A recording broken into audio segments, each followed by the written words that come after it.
it's Andy from Blackwell Brides, and a couple things. One, we're watching Slash Sisters. Two, I've been asked to make this fun, which means that I can't remember anything but how much I love the Slash Sisters and this show, and so you should too. It's the only thoughts in my head. Hopefully it's the only thoughts in your head. Welcome back, everyone. I'm Slash Sister Hallie, and today we are heading off to off-world for something a little different this time around. And you know what? I am Slash Sister Jen, and this time we are reviewing Predators. Directed by Nimrod Antal, and starring Adrian Brody, Alice Braga, Lawrence Fishburne, Walton Goggins, Topher Grace, Danny fucking Trejo. Danny fucking Trejo. Oh my gosh. Okay, yeah, this cast is fucking stacked, you guys. stacked. This cast is stacked. and playing the classic Predator, back on the channel again, Derek Mayers. Yes. He's the one who played Jason in Freddy vs. Jason. He also played one of the mutants in The Hills Have Eyes. Anyway, Yes. so, This entry drops a group of highly skilled humans onto an alien hunting planet, giving a fresh spin on the Predator formula. By the way, do you know why? highly skilled, is that what we're calling them? Highly skilled. I mean, I guess they are highly skilled at what they do. They're very adept at killing. Yes. Yes. Let's phrase it as it is. They're very adept at taking lives. They're good killers. But do you know why it's called Predators? Well, I'm sure there's multiple reasons. One, because there's multiple Preddies. Two, because they are all predators. So Robert, in like to the point where they literally like the chick looks in the camera and says, "We're the predators." Like, so yeah, Robert Rodriguez wanted it to be like a double entendre, like that with the Yautja hunting the humans, they're predators, but like the humans themselves are also predators, but also James Cameron. okay. Aliens,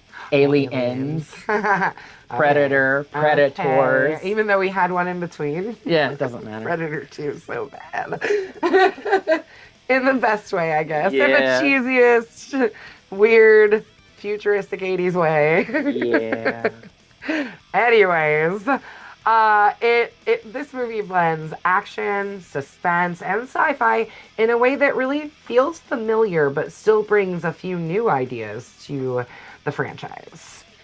Before we dive deeper into the hunt, make sure you slash that subscribe button, stab that like button, and ringling that gray bell so you don't miss out on anything that we have coming up here and elsewhere, because We always doing something around this town. right, seems like it, or even out of town, you know. Going places all the time.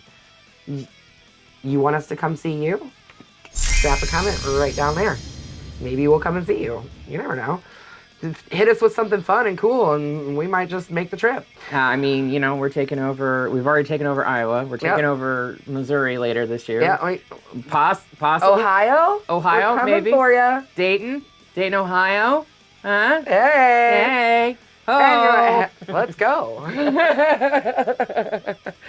All right, gear up, watch your surroundings, and try not to make any sudden moves. And talk kind of quiet, so they don't. Doesn't matter. They'll still record you. Over to you. Yeah. Do you want some candy? Sorry. Fine. There I go. Really? Quoting the second one again. That trash ass movie. Anyways, let's go. Let's slash into Predators, shall we? Mercenary Royce. We're gonna call him Royce. Like, well, let's just tell everybody their names. Like, a lot of these characters don't get called by a name at all.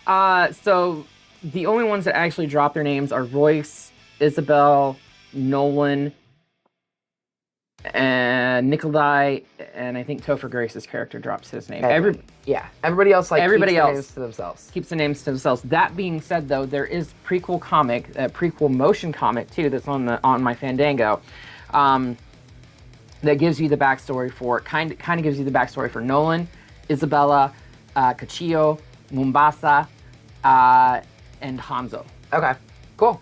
I mean, So- I love all these characters. They all have really, really interesting, like, they give enough backstory to where you can like infer what that person was like, that you don't need to have like lots of actual like telling of backstory. Anyway, so Royce is dropped from the sky into an unfamiliar jungle. He doesn't know it's unfamiliar yet, though. He meets several others who arrive in the same manner, including, Cuchillo, who is an enforcer for a Mexican cartel. Los Zetas. Yes. A soldier. Spetsnaz Alpha Group soldier, Nikolai. Nikolai. He's Russian? Yes. Yes. Okay. IDF sniper Isabel, RUF officer Mombasa, and San Quentin death row inmate Stans. And Inagawa, I can't even, Yakuza member, okay? Hanzo, and physician Edwin. Physician. He's just a physician, that's all he says. Yeah, okay. There was actually one other person that dropped in, but the shoot didn't know. He died like immediately. I mean, well, technically, Roy should have fucking died too. Yeah. The way he hit that fucking ground. Yeah. How he didn't, I don't know. Right. Following Royce, they find a strange monument, empty cages, and deadfall traps set by a deceased U.S. Special Forces soldier. They soon realize, there's a couple of clues that they realize that they're not in Kansas anymore. No. Hold on, before we even go there, this whole setup, like that trap, with all the stuff coming from the top of the jungle, like reminiscent of the trap in the first one, wasn't it? It's so good too. It's so good. But like, there's a lot of nods to the first one in this movie. A lot. Maybe a little too much. So much so that Isabella actually recounts the events of the first one. Right. To everyone, because as soon as she sees the Yautja, she knows exactly what the fuck's. Yeah. Not exactly, but she knows what species. Yes. Yeah. She has heard of and seen the like images of these species before. Yeah. So they are clearly not in Kansas anymore. Isabella shows Royce that she takes a piece of iron, puts it in a leaf and water, and it's just spinning. So there's no true magnetic north. Nope.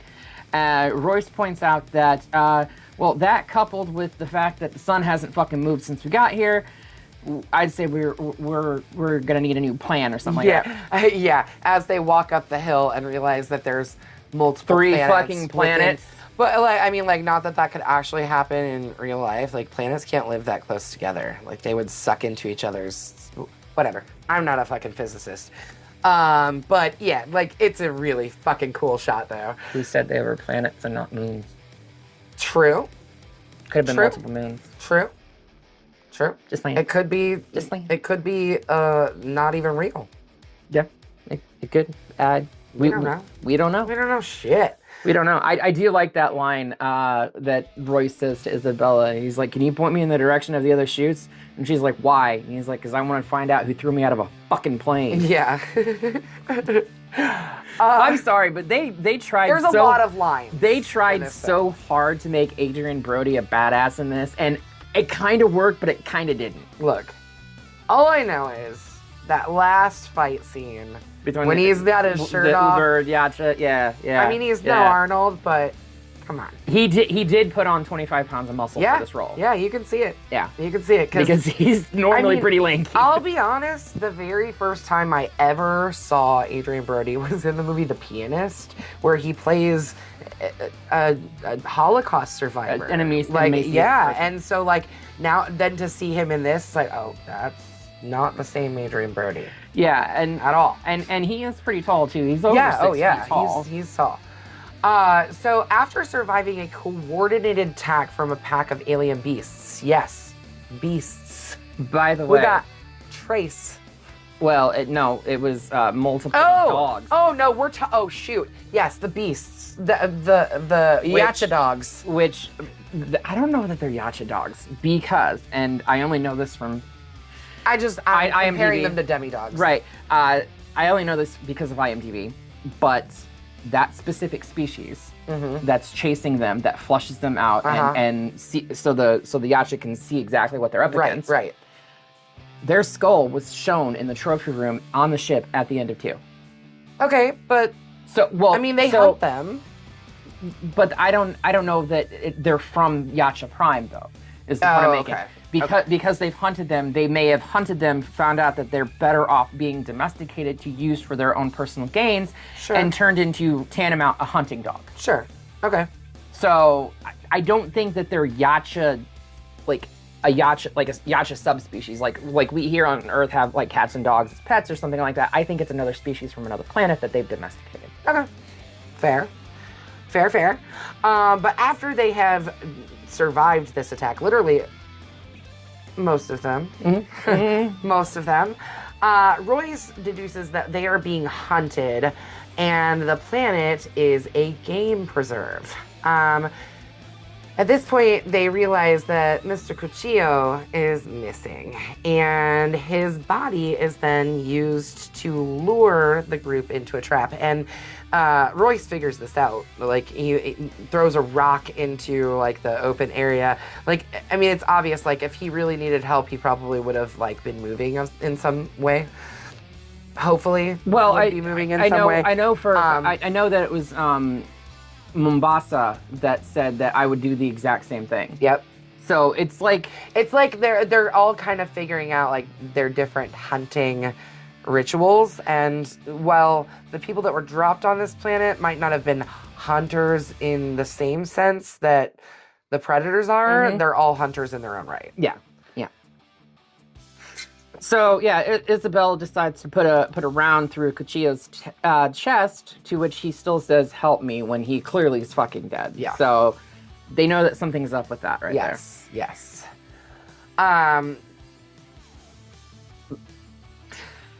They. So, but then after that, like after she takes out Cuchillo, they keep going and they come upon a camp. I mean, that's really the only other way I can explain it. It's like kind of like a. It's a. I would call it an encampment / like trophy. Yeah, for sure. Room where display, whatever. They have one of the OG predators, which I'm assuming is like. I mean, so there was a subplot to this that ended up getting removed from the final film of this, but and. Actually, the Predator kind of reinstitutes that plot of it. There are 3 very large predators, Yautja, that are vastly different from the ones that we've seen in Predator 2, and this classic Predator here. The subplot was basically stating that they are a rogue branch of Yautja that are stealing DNA to perfect themselves. Oh. Basically making them the perfect hunter. That subplot's been completely removed, and I think they were trying to infer, Nolan was trying to infer later in the film that there is like a blood war between this specific clan of Yautja and like the classic Yautja. Okay, right. So, but they've got one of the classic Yautjas tied up. He kind of looks like he's dead, but then we do get a pretty good jump scare. It actually got me. Love it. I was like real. I mean, it might have been a little stoned. Who knows? I always am when I'm watching movies. I was gonna say you're almost always. Anyways, so I'm sitting there and I'm like really into it. I'm like, oh man, that's like because I'm looking at the practical effects, right? Of it, you know, right? Because it's virtually all practical in this. And who did it? Do you know? Was it K&B? It was. Well, Greg Nicotero at least. Okay, yeah. I didn't look to see if it was K&B, but I know Greg Nicotero did a lot. I mean, that makes sense. Robert Rodriguez worked a lot with Nicotero. Right. So yeah, I mean, like I was actually like looking at the practical stuff and like really like looking at his body, and then as soon as he like wakes up, I'm like. Got me. Love it. Got me. Love it. I don't get got by jump scares very often, but that one got me. Good job, guys. Because you weren't prepared. I wasn't. I was too looking at the technical stuff and not paying attention to the movie. Speaking of technical, this technically should have happened back in like '94. I mean, it took 20 years to get a sequel to Predator 2. Robert Rodriguez approached 20th Century Fox with this idea in '94 to make Predators, and they basically said, "Fuck no, it's going to cost way too much money to do this at that particular point in time." Yeah. So flash forward to I think this was 2010. Yeah, 2010. I thought it was 2009 actually, but 2010, and yeah, this is what we get. Yep. I mean, I think it was worth the wait. There's some things that I don't like about this movie, and we'll get to that, but I think it was worth the wait. There are 3 very large predators, as we have alluded to: Tracker, Berserker, and Falconer, that attack the group and kill Mombasa, while the others escape. Mombasa like falls into this like pit with like things that like jet up and they kill him, but he also like falls into this. No, Isabella falls into it, and no. Well, how does Mombasa die? Hang on. Isabella falls into the pit, and Roy saves her. Right. Mombasa gets stabbed through the fucking back. Okay. And like, or like spiked. Yeah. And like he's on a spike. He's like, yeah. Okay. And then he's like this, and firing his AK-74. Right. So yeah. And then in a nod to the first one where they fall into the water, they all fall into the water again, which when they scouted that location... And weirdly, nobody gets hurt. Right. When they scouted that location, it was like springtime in Texas, or like summertime or whatever. When they went back and shot it, it had dropped like 20 degrees and the water was freezing. Really fun. Now, mind you, the actors did not do it. They had stunt people doing it. And you can clearly see it with some of them, specifically Topher Grace's stunt double. You can clearly see his face in frame when he's falling or whatever. Yeah. But at that encampment, Isabella recognizes the captive predator as one matching the description of a similar creature that killed most of a special operations team in Guatemala in 1987. One man made it out. Dutch, who was supposed to have a cameo in this. Actually, really? Actually, this was supposed to revolve around Dutch initially. That would have been cool. Yeah. Unfortunately, the governor was busy running the state of California at the time and could not be bothered with filming. Yeah, well. So at this point, the group then encounters, well, they think it's another Yautja because he's wearing one of their helmets, but they encounter Ronald Noland, which, as I'm reading his name, like, his name is an anagram for itself. Yeah, switch letters around. Anyways, Ronald Noland, a solitary U.S. cavalry soldier who has survived for many years by hiding and scavenging. He thinks around 10 seasons. But how long is a season? Because they start dropping... I mean, they haven't been there that long. How long is a season? Do you want to know how long he's actually been on that planet? I'm going to guess approximately a month. 2 years. Okay. He's been on there for 2 years, even though he says to the group... Sorry, y'all. He says to the group that he's been there for like 10 years. But I mean, when you have no way of tracking time, and it could be 10 hunting seasons, which, like, depending on how long it takes for them to hunt and how good the people are that are at evading them, which it doesn't seem like they would be that good because they're pretty damn good hunters. Now, that being said, those prequel comics that I was telling you about at the beginning of this video, his little story says that he's been on that planet for 2 decades. Okay. I don't believe that for the least bit. I'm just saying that we start the film with parachutes falling, and we end the film with parachutes falling. Which, to me, we don't know how long of the time frame it's been, but I would say at most maybe a week for them. It's that. It seems like... I'm saying at most. I'm saying it seems like this movie takes place within a day. And it may, but that day may be longer hours than what the Earth is accustomed to. True. Yeah. So I don't know. Even if he was, he doesn't know. No, he doesn't. That man's it is right. He has survived for many years by hiding and scavenging. He takes the group to his hideout, which is an old ship that's run down but still has power, and explains that the predators abduct worthy prey from other worlds. And obviously they're preying on other predators as well.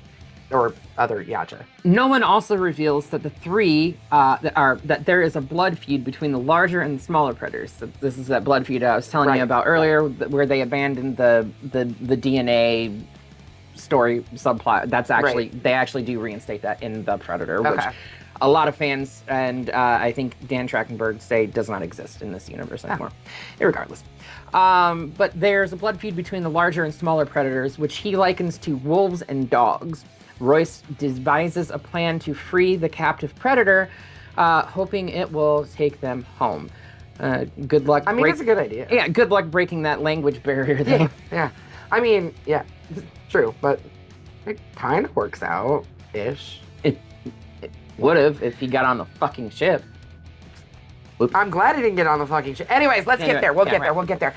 Nolan then traps everybody in this room and starts using smoke to suffocate them in their sleep to try and steal their equipment. Because he's a fucking asshole. Because he's a fucking scavenger. Yeah, he is. Topher Grace actually says he's a scavenger. He wants what we have. Yeah, which, like, he's right.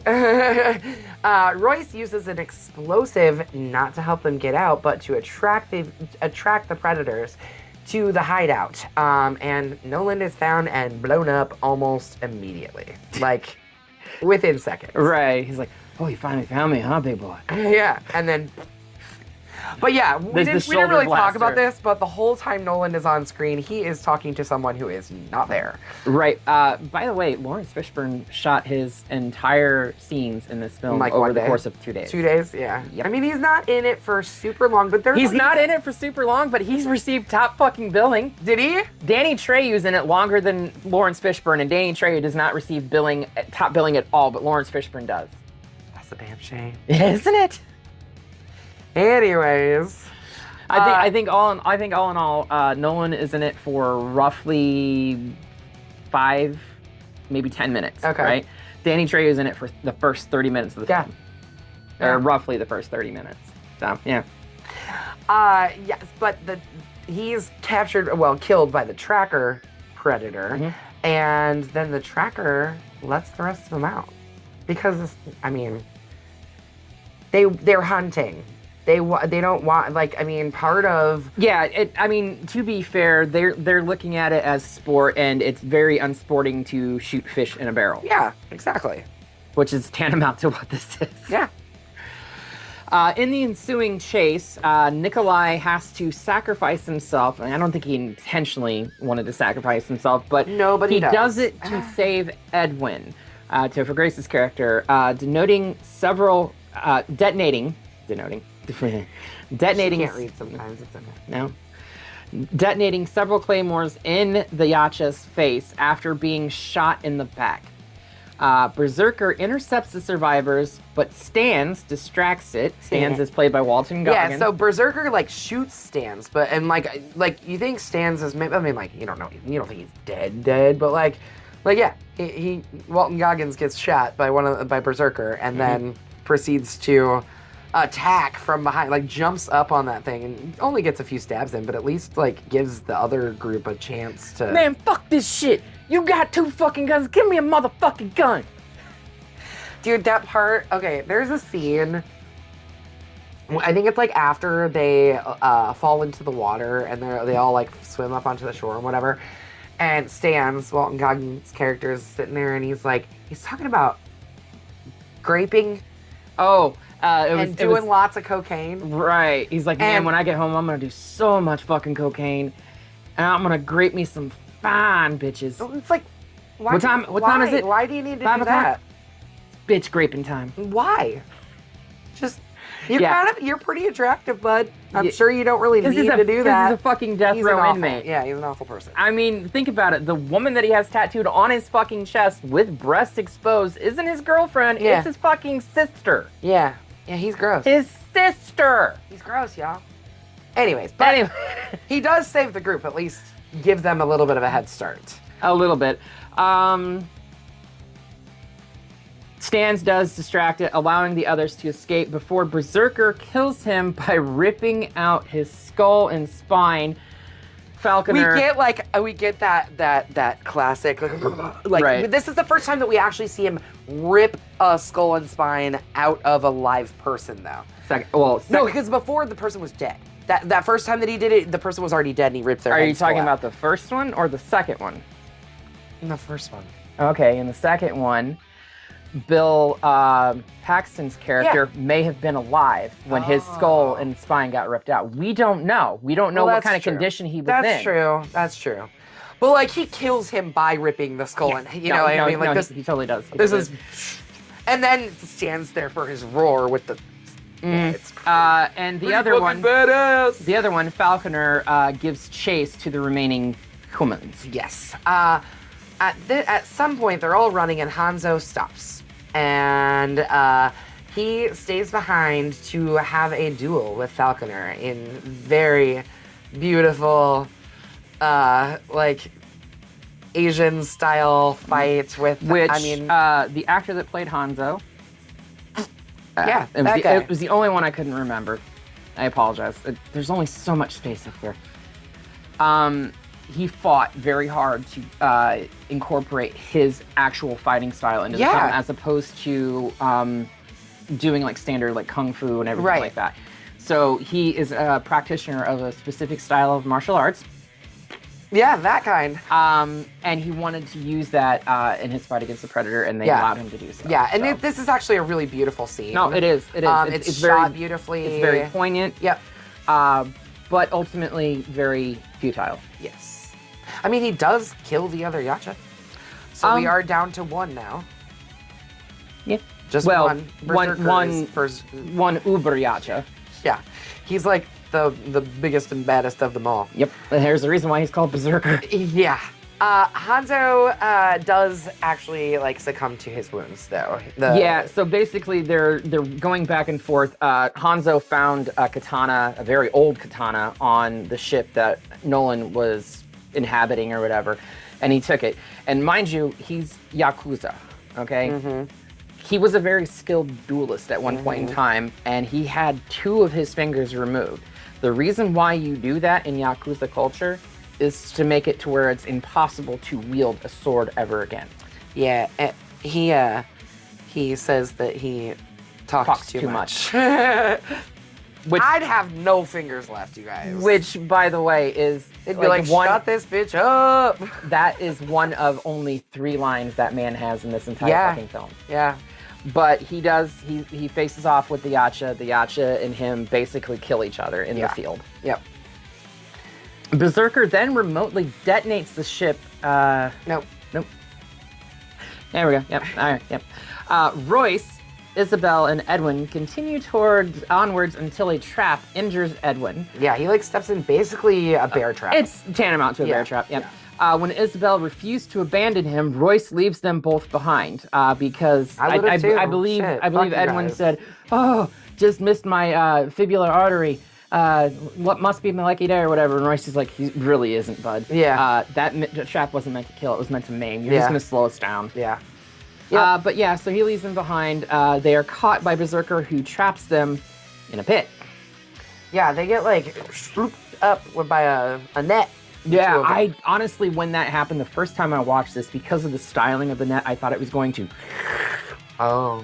Because it's the same style of net that we've seen in the previous films that does that. Yeah. Remember, Harrington in 2 used the fucking blade to get out of his. Yep.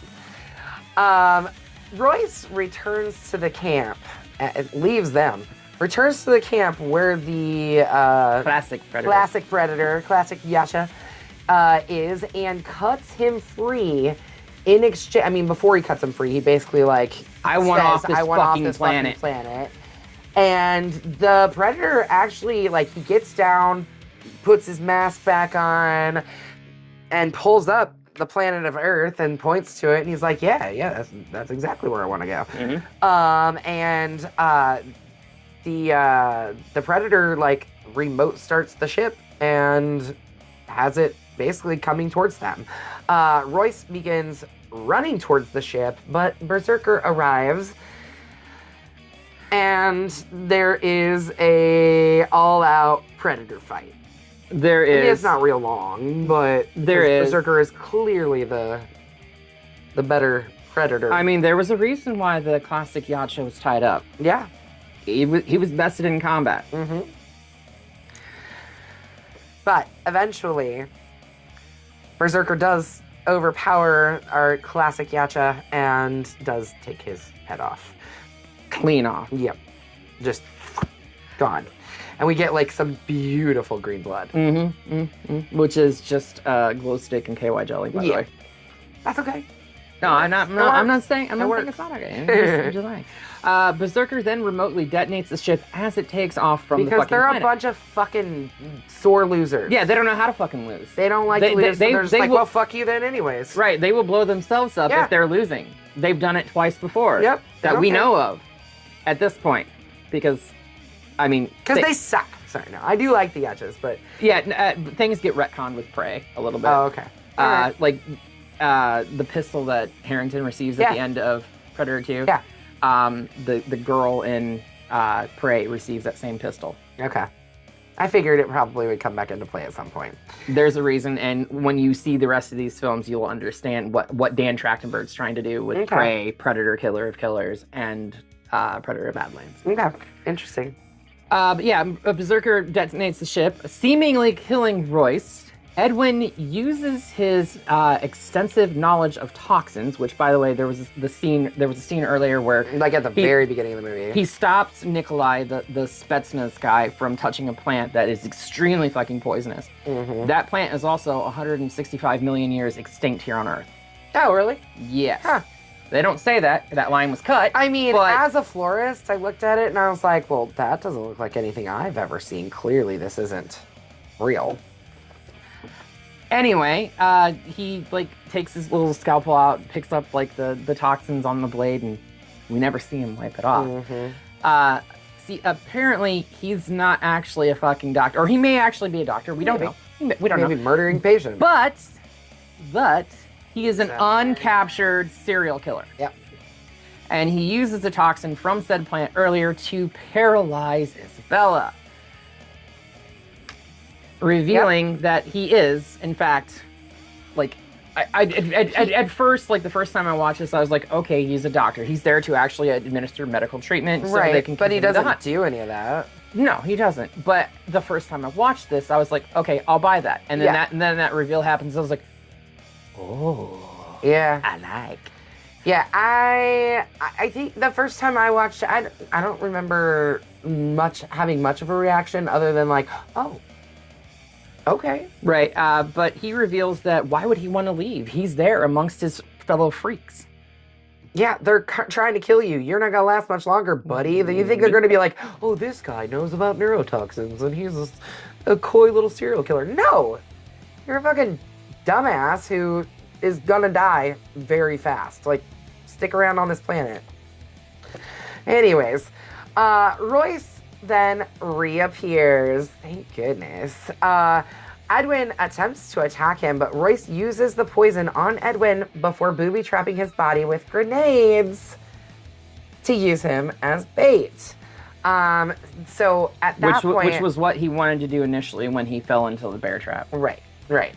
So Berserker comes for Edwin and gets blown up, but it doesn't do anything. I mean, I guess like it knocks him off, but it's not like it kills him like the first one that got blown up. But that was also in like closed quarters. It was right.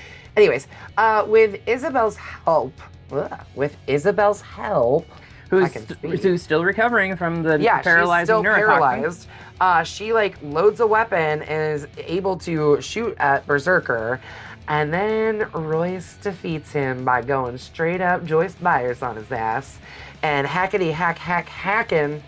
his damn head off. Actually, he cuts it once, and it's enough. really slow too because it like slides off the back. It it's falls really backwards, but yeah. So and the pair finally, this is when they actually finally introduce themselves to each other. He says his name is Royce. She says she's Isabella. And right. There you go. Seeing more parachutes in the distance and surmising that more Yautja will be arriving anytime in the near future, the pair head into the jungle to find their way back to Earth. And that is where we leave these two for now. And I say for now because there is a chance that these two can come back. And when, like I said, when you see the other films, specifically Killer of Killers, you'll understand what I'm talking about. Okay. Interesting. Assuming that this is part of Dan Trachtenberg's vision for the Predator franchise and everything. Right. Thoughts, Hallie? I fucking love this film. I loved it too. I know. We've been trash on it. There's some things that, but like honestly, I love it. I thought it was great. I thought it was funny. I thought it was like there was a few things. Like honestly, I don't really like Edwin's storyline, Topher Grace's storyline. Let's be honest. Had any other actor been in that role, it would have been better. Topher Grace is just meh as an actor. Yeah, he's mid, as the youths say. Right. I mean, what's his claim to fame? That 70s show. Well, I mean, it's a TV show, not. Yeah. The only other thing that pops into my mind is Spider-Man. Ocean's 11. He was in the opening sequence for that, but like he was kind of playing himself in it. So like whatever. I don't know. I loved this. Bloody Machete up. 2. Yep. To the fucking sky. Yep. Thank you, Nimrod and Tol, Robert Rodriguez, and this ensemble cast for a wonderful Predator film. Yes. All right, let's get it out of here. You want to tell them what we're gonna do next? Because I always get excited. I'm excited for this next one, you guys. I really am. Who's ready to go back to the 80s? Oh, we're doing Stranger Things? It's the same year as Stranger Things ends. And Ted Wheeler's in it. Playing the exact same fucking character. Yeah. What'd I do? He's definitely the epitome of 80s dad. Yeah, he really is. That's right, you guys. We are watching. I'll pull it out. Go ahead. Lisa Frankenstein.